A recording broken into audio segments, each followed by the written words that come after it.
So what's going on, everybody? My name is MrDalekJD, and in this video we are going to be pinned with the task of explaining that gut-wrenching ending cutscene to Blood of the Dead, as well as the overall story of this map from start to finish on what's happened, how we ended up with that ending, and the next most important question to think about after this ending is, where are we going? What is happening next? Stay tuned throughout the video because we're going to be explaining all of it, and I really think you're going to enjoy this one. So if at any point you have any ideas or conflicting thoughts, please drop them down below in the comment section. I love reading your theories and I'll be reading them all. And just before we jump into that, I have created the perfect Richthofen tribute poster, which you can now get, which you're seeing on screen now, which is the Richthofen's grave. This tribute poster perfectly encaptures everything we know and love about Richthofen and the ultimate sacrifice that he made, with the text that he wrote in the Chronorium on his gravestone. There's a bunch of other details on there, and in my opinion it's a beautiful design that completely captures everything we loved about Richthofen and his ultimate sacrifice and the other things that have been left in that dimension with him. You can check all of it out down below in the description at MrDalekJD.com. Now the ending to this map is a complex one, as there's so many factors going into it, so I think we need to tread back slightly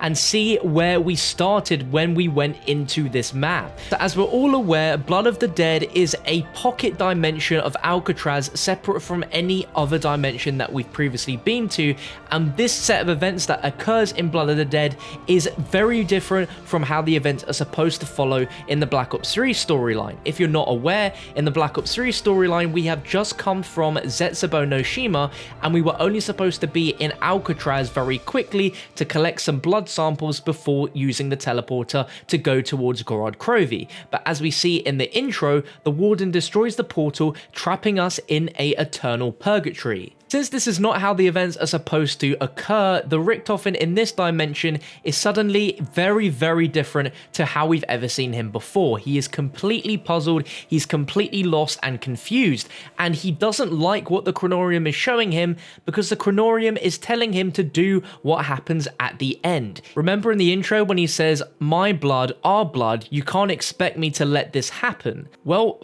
it did happen. Following the events inside of the map, we come across the Warden's ritual chamber, which contains the original Warden before he became Brutus. After Finn, Sal and Billy were executed for murdering the Weasel, the Warden of Alcatraz disappeared without a trace. Well, we now know in this map that the entire dimension is controlled and ruled by the Apothecans, and the Warden's role is to suspend you in purgatory forever so that it can finally open the gateway, allowing the Apothecans to be free into this dimension and all the other dimensions. During this sequence, we also learn that our characters have reenacted and have relived this time and time again, and Richthofen for the first time in his life is completely clueless and puzzled as to what happens next. He tells and asks the characters, "What if I told you that we were doomed from the start? That every word in that book has come to pass and we've been helpless to alter it? What would you have done?" Richthofen realizes that no matter what he does, there is no way to change the outcome that happens. In every single dimension that he sees himself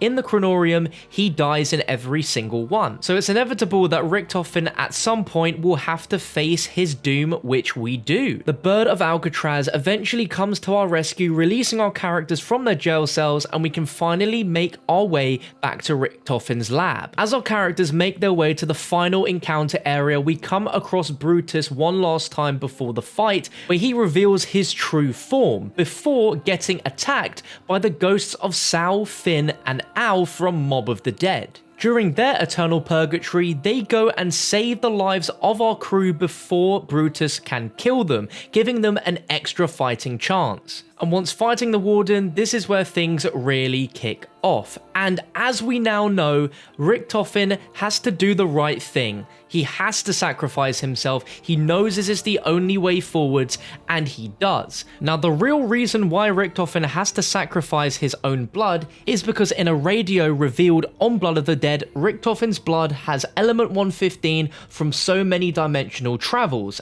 Thus, the draining of his blood will unstabilize the Apothecan's connection with Alcatraz. Now, during the sequence of his blood being drained, we see another Richthofen appear in the laboratory from a cryogenic chamber, this being a post-Revelations Richthofen. As we all know, the Black Ops 3 zombie story ends up being an endless cycle of our characters getting to Revelations, being sent back to the Great War in 1295, and all the events in the storyline happening over and over, eventually ending at Revelations and repeating itself again. What we learn from this post-Revelations Richthofen is that Dr. Monty is a truly evil person, and the only way he can be stopped is to break the cycle by the events of Gorod Krovi and Revelations never happening in the first place.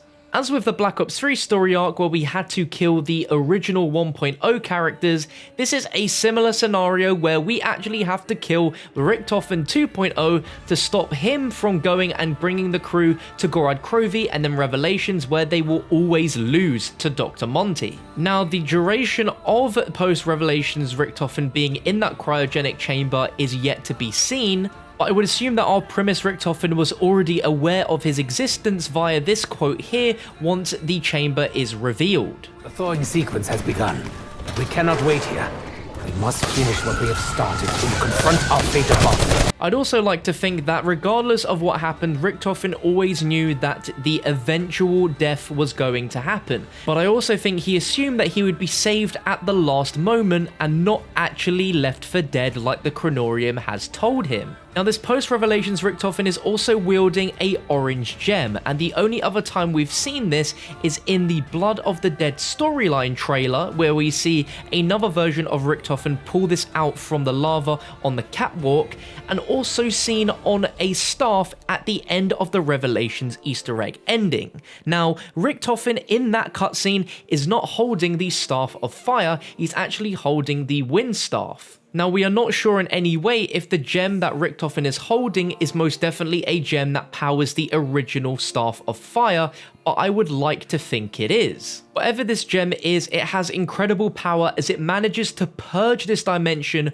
of all of the trapped ghost spirits, freeing them from Alcatraz. We learn that this Primus Richthofen must die so that the events of Gorod Krovi and Revelations don't happen, as the only chance the Primus crew have of stopping Dr. Monty is in the hands of Nikolai Belinsky, because he is the only character at this point that still has his soul. Post-Revelations Richthofen hands Nikolai the Chronorium, which he opens and will then see a different version of the events that are going to unfold in the viewpoint of Nikolai's future. There's already been several teasers throughout Black Ops 4 Zombies that dictate that Nikolai is now going to be spearheading as the leader of the group. We see in the classified map there is a Easter egg where you can replace the portrait of Richthofen to show Primus Nikolai, who did not exist in the original Classified or 5 map, so there is obviously some importance as to why Nikolai's portrait is there. We also experience in Mob of the Dead that the Weasel says Nikolai, Nikolai, Nikolai, why do I keep hearing that name? There's obviously a lot of things going to happen in the future involving Nikolai, which is going to seriously shake up the entire story. But at this point in time, post-Revelations Richthofen tells Nikolai that he is the key to stopping Dr. Monty. Now at this point in time, Gorod Krovi has not happened yet, so they have never experienced Dr. Monty. They have no idea who he is or what he is capable of. It all is starting to make sense as to why Dr. Monty is so evil. Through other radio messages on Blood of the Dead, you can now learn that the Warden has been mostly in conversation with a mysterious character who we assume is Dr. Monty. And whilst Richthofen's blood has been used to destabilize the Apothecan connection in this realm, there is still a lot of influence that Dr. Monty has over it. Dr. Monty wants our characters to permanently fail. That's why he sends us into a cycle, which is the Black Ops 3 story arc. In this, he wants to trap our characters in purgatory forever, so they can never even attempt to stop him in Revelations. This is what makes the conversation between Nikolai and post-Revelations Richthofen so beautiful, because there is the unknown, the fact that he is the sole key to stopping Dr. Monty and the cycle forever. The entire story arc of Black Ops 3 Zombies has all of our characters on puppet strings by Dr. Monty, abiding by his every move. It may seem like he wants to create a perfect world, rid of all the zombies and rid of all the chaos so our characters can live normal lives, but he is doing this because Dr. Monty's perfect world is actually a world in which he is a complete omnipotent being that has full control of every dimension and every possible reality. That is why we have to stop him. We now learn that the insurance policy that we collected during the Black Ops 3 maps, the Giant, Der Eisendrache and Zetsubou no Shima, are no longer necessary or required because Richthofen is going to die here. The fact that our characters show barely any remorse in this cutscene really makes this even more upsetting, seeing Richthofen dying like this. As he slowly slips away from us, he reveals to our characters that he was the nicest Richthofen that there's ever been. His emotional response to the absolute lack of empathy any of the other characters show, that Richthofen really cared about the other characters he's been with along this journey. We even hear during Revelations that Richthofen felt empathy towards the other characters killing their former selves, and towards the end of killing the original versions of their characters, he knew he had to do something to save them, and in this reality, it's the polar opposite. He has to sacrifice himself in order to save them. Now, as I explained earlier in the video, Richthofen's blood contains very large traces of element 115 from the various dimensions he's traveled. The energy from this is what allows our characters to leave the dimension of Alcatraz. His sacrifice right here and now is what powers those portals, allowing them to escape, and that is the ultimate sacrifice. The remaining Premise crew no longer need their blood insurance policy because they don't need it. They're not going to be defeated by Monty this time, and they leave Richthofen to die. And in these final moments, we get to hear and see Richthofen broken and shattered of his former self. This is a Richthofen we have never seen before. He physically starts crying as he realizes that his time is up and his life is over, and it is a very sad and strong moment. There are various references to the original Mob of the Dead during this sequence and other sequences within the end cutscene. For instance, we start off the map being in color before fading out to black and white, whilst in the original Mob of the Dead it started in black and white and then ends in color. In the Mob of the Dead intro, Sal DeLuca says, "Ain't that swell?" and in the outro, Dempsey says, "Ain't that swell?" And if you didn't clock earlier on when explaining the 3 spirits which take away the Warden before our characters can enter the boss arena, it means that the canon ending for Mob of the Dead is that the Weasel breaks the cycle by killing the rest of the characters. The ghost bird that we see throughout the entire Easter egg, which helps us with the Chronorium and various other parts of the Easter egg, including the final sneaking mission before you get back to the lab, that bird is the Weasel himself. The bird is a representation that he is a free spirit, and that by breaking the cycle, he is now helping our characters to also break the cycle. The level of attention to detail and story layered within this map story is just breathtaking. But I think the real question that you're wanting answered now we've got the full back and tail end of this Blood of the Dead story is what happens next. Where are we going? As we see from the end of the cutscene, our 3 Premise characters leave Premise Richthofen for dead along with the post-Revelations Richthofen. Where they go next is uncertain, but we do know that their journey is going to ultimately end with Premise Nikolai, Premise Takio and Premise Dempsey joining with Ultimus Richthofen at the house to converge and finally confront Dr. Monty. How we get to that is still a mystery, but I want to paint the pieces a little bit so we can try and figure out a roadmap on what is going to happen. So let's jump into the other Black Ops 4 Zombies Ether story map right now, which is Classified, a fantastic map where the characters members from the Ultima Screw are placed into the Pentagon after overloading the teleporter with the shrink ray, which was supposed to take them to the moon and instead took them here. There's a lot of things we learned during this map, specifically involving the Ultima storyline, and you can find that all on my channel in separate videos. It's incredibly interesting and I highly advise you guys to go and watch that. But multiple timelines are bleeding into this one. We obviously know that this is a fractured reality and is not the reality that we experienced originally in Black Ops 1, as these characters obviously made it to the moon originally, but in this reality they didn't, and somehow the Primus crew are going to pick up a brand new Richthofen, being the Ultimus Richthofen. And what makes the timeline so confusing is that we're playing as the Ultimus crew, but yet we learn on this map that the Ultimus crew post-moon Easter egg actually survived and was teleported back to Groom Lake. They were all exposed to very, very high amounts of element 115, so a lot of scientific testing was necessary. But when it comes to Edward Richthofen, he was rendered brain dead only until a zombified version of himself after the buried Easter egg came and resuscitated him. So putting everything into perspective now, the Primus crew are without a Richthofen and require a guidance or a Richthofen.